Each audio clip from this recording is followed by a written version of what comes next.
સુરતના લસકાણા વિસ્તારમાં રત્ન કલાકારને હની ટ્રેપમાં ફસાવવાના મસરૂ ગેંગની મહિલા સહિત મુખ્ય ઝડપાયા બાદ આ ગેંગની પોલીસે તપાસ કરતા અનેક ગુનાઓ સામે આવી રહ્યા છે, જેમાં એક રત્ન કલાકારને પણ આ ટોળકીએ ફસાવી હોવાનું સામે આવ્યું છે।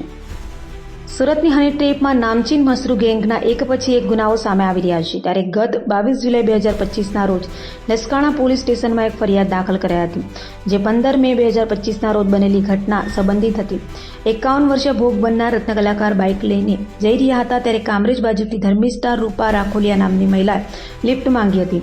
લિફ્ટ લેવાના બહાને તે બાઇક પર પાછળ બેસી ગઈ હતી અને ત્યારબાદ તેણે પોતાની ગેંગના સભ્યોને જાણ કરી દીધી હતી। પછી આ મહિલાએ રત્ન કલાકારને મળવા અને ફરવા જવાનું કહ્યું હતું।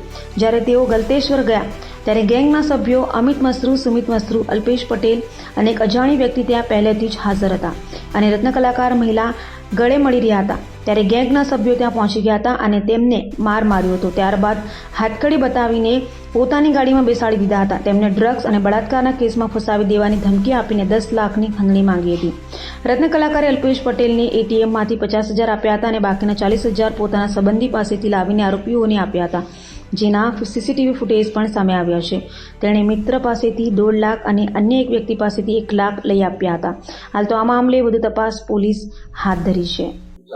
ताजेतर में हनी ट्रैप के 2 ऑफेंस कतारगाम पुलिस स्टेशन में रजिस्टर हुए हैं और एक तीसरा एक ऑफेंस है जो लसकाना पुलिस स्टेशन में रजिस्टर हुआ। उसके बनाव 15/5/2025 का है।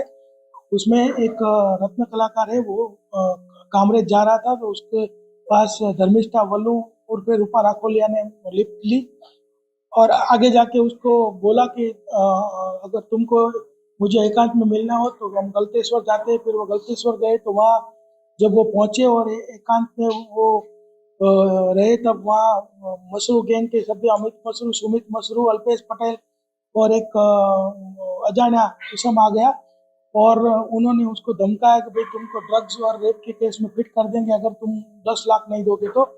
फिर ऐसा बोल के उसको सूरत सिटी में वापस लाए। फिर उसके एटीएम से 50,000 विड्रॉ किए, 40,000 उसके साधु भाई से लिए और 2 फ्रेंड से 1 से 1.5 लाख, 1 से लाख, ऐसा करके टोटल 3-3.5 लाख का उनके पास से फिरौती वसूल की।